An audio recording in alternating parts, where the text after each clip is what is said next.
Today we're joined by John Zumsteg. John is an adjunct professor at Boise State University and the president of Directions Consulting in Seattle, Washington.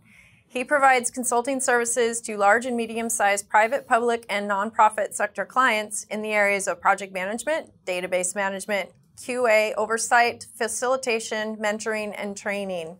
John has provided project management consulting services to companies like Horizon Air, the states of Washington, Oregon, Idaho, and Wyoming, and most recently, Bill and Melinda Gates Foundation. John has extensive experience in project management in a variety of roles, project types, and clients. His project management experience includes hands-on roles as the project manager, trainer, project management consultant, coach, QA oversight consultant, and facilitator. This broad range of work provides him with the experience to assist project managers in learning the skills required for success. He has 40 years of one-to-one training, coaching, and mentoring of project sponsors, managers, and teams. And personally, he was my first mentor in IT and project management. So thank you so much for joining us, John. So great to have you here. So first, just a little personal, what do you recall about how we met and how you came to serve as my mentor? That's indelibly in my memory. You were working for an organization that had a new system that was getting ready to go into place, and they needed someone to test it. And I don't know how you got assigned the testing job, but you did, and I was asked by a colleague to come in and help you learn how to test a system. So I did, and we ended up actually talking about testing and the entire software lifecycle and how to do that.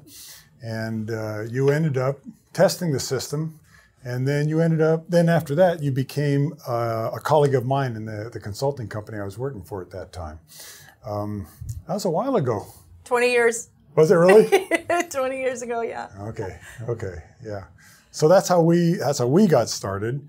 And then after you joined the company that we worked for at the time, we did some consulting on some projects in Oregon, I think. Mm-hmm. And I helped you kind of learn how to do that, not just from the project management point of view, but from the consulting point of view too. Right. And we worked off and on for a long time after that. Yeah, we did. I remember I used to follow you around when you do the PM training classes to learn how to train people and learn more about project management. Yeah, you taught me pretty much everything I know. That's scary. So tell us what you look for in a mentee when establishing a mentoring relationship. Well, it varies back and forth depending on the situation. I'm also looking for someone who is really enthusiastic about learning. I think sometimes the relationship, the mentee-mentor relationship evolves when someone says, I really want to get ahead. I'd much prefer to have someone who's really enthused about learning how to do the work, how to be a project manager or a consultant or whatever. So I'm looking for someone who's really enthusiastic about learning, not just as a job advancement situation. And the other thing I think that's important is that I want someone who understands kind of the relationship and the boundaries in that relationship. I've never encountered this, but I've seen situations where the person being mentored was there all the time with the mentor, trying to get more information. And that's not a good relationship. The relationship should be the mentor and the mentee should be working together as necessary, kind of an informal basis. That seems to me to be the best. So the mentor, or the person, the mentee, I don't like that word, but we'll use it.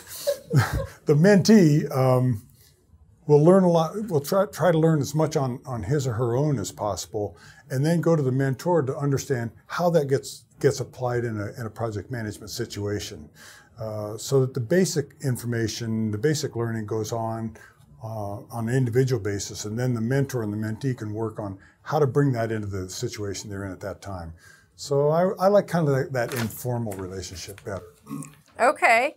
So that actually answers my next question. You like more of an informal on an as-needed basis rather than a structural. I much prefer that relationship. I think where I've seen formal ones, the expectations get kind of set, and then they're hard to change. So I would much prefer having an informal one. I mean, that's what you and I had, really. You know, When you needed some information or some help, you came to me and we'd work on it. But there wasn't a, today we're going to do this and tomorrow we're going to do that and next day we're going to do that kind of relationship. And I think it worked out pretty well.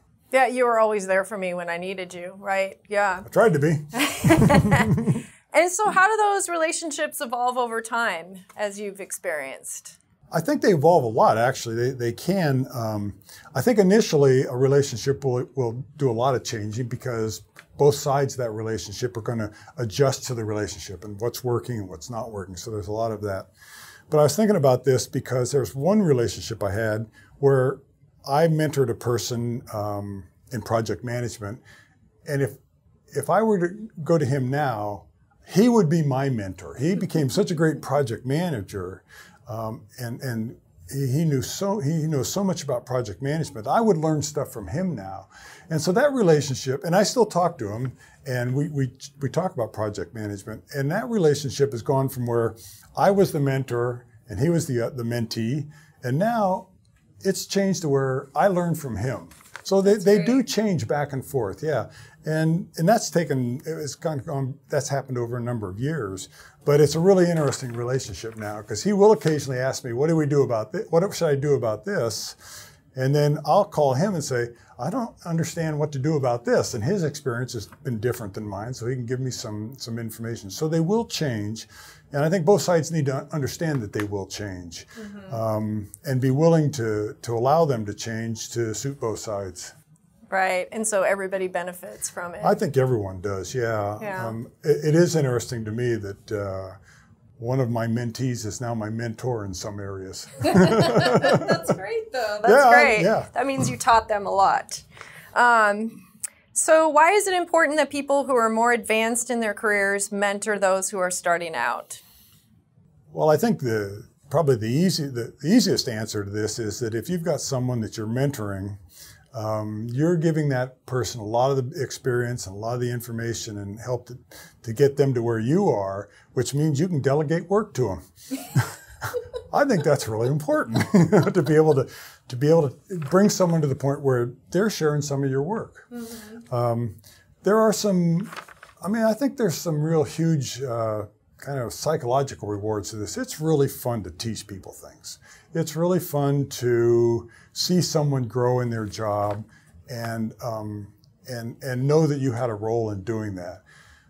From the project point of view, it does, the fact is it does bring skills that may not be there. If you're able to give people skills that they don't have, that does help the project. That's a big success factor for the project to me. And the more people you can do that with, I think the better it is. So there's some real benefits to doing that. But for me, a big part of it is to see people that I've mentored grow into really good project managers and really successful project managers and say, gee, I was able to help that person. I like that feeling a lot.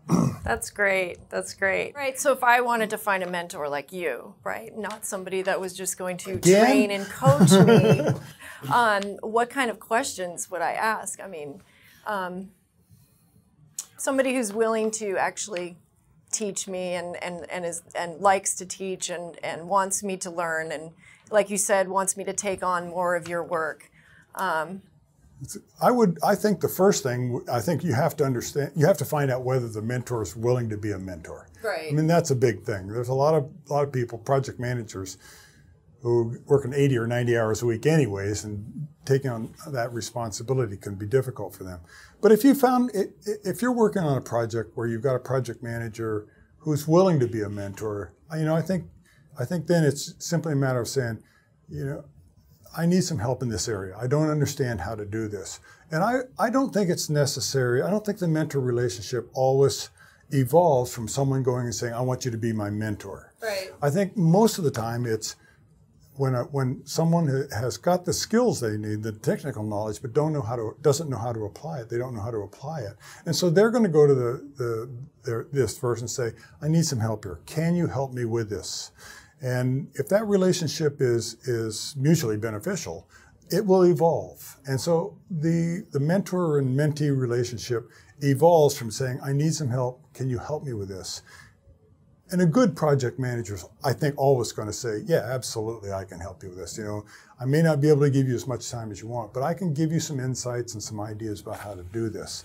And so finding the mentor is finding the people who are willing to, who have the knowledge and who are willing to spend the time to share that knowledge with you. Which can sometimes be difficult. Which sometimes can be difficult. Yeah. Right. Great. That was just a great interview. Thank you so much, John. You're welcome. I'm glad you asked me here.